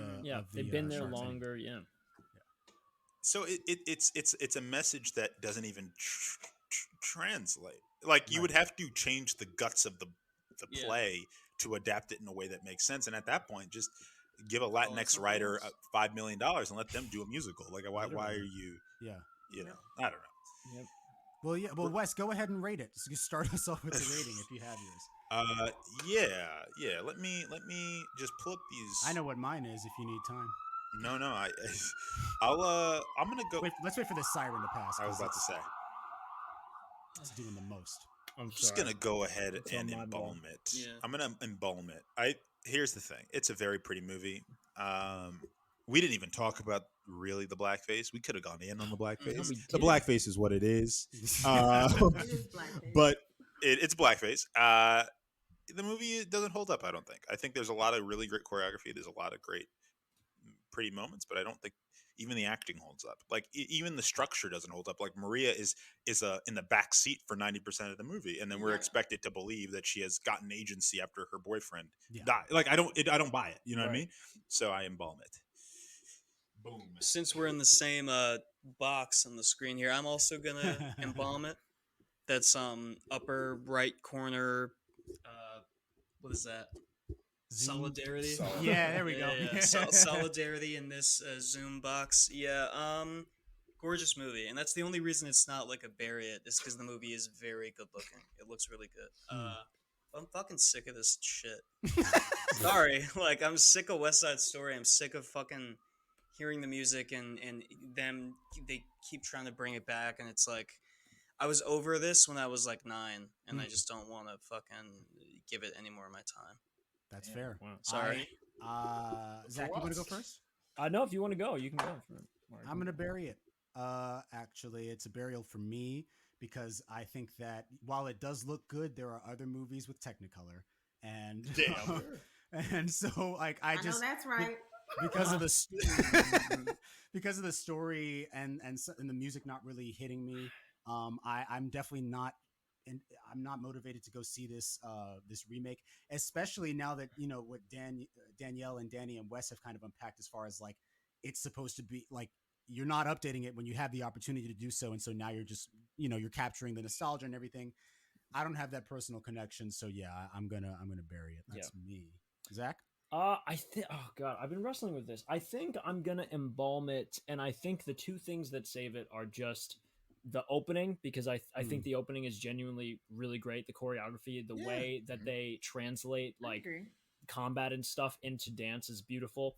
And also Chico's aim when he shoots Tony is amazing. Oh my God. That was like sniper level aim to shoot him right before that he embraces Maria. So that's through like a chain link fence, right? And the bullet doesn't go through her. The bullet doesn't go through her. No. It goes through him. Perfectly. And that's it. Stops in his Perfect. In his spine. I think he's a mutant. So yeah, so I think he needs to be recruited, and I think he saved the movie and embalmed it for me. So that's my rating. Cool. And Danielle? I think bury it. I just think R.I.P. Damn. I don't think there's much to save here. Or like keep around. I just feel like some of these old movies that like if it's gonna be remade now, like in a decade they're gonna remake it again.